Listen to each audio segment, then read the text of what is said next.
Yun guys, good afternoon everyone. Good afternoon mga kabonsai. Ayan, mga hapon sa tanan. And so, itong garden namin. So, tignan natin yung namarkot kung may ugat na ba. Ayan. Pasyal-pasyal muna. Ayan. Ayan si Banyan. May ugat na ang minarkot. Ayan na siya guys.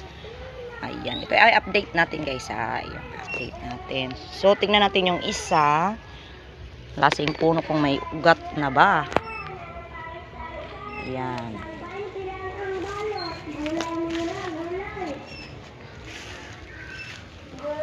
Ayan guys, wala pa siyang ugat.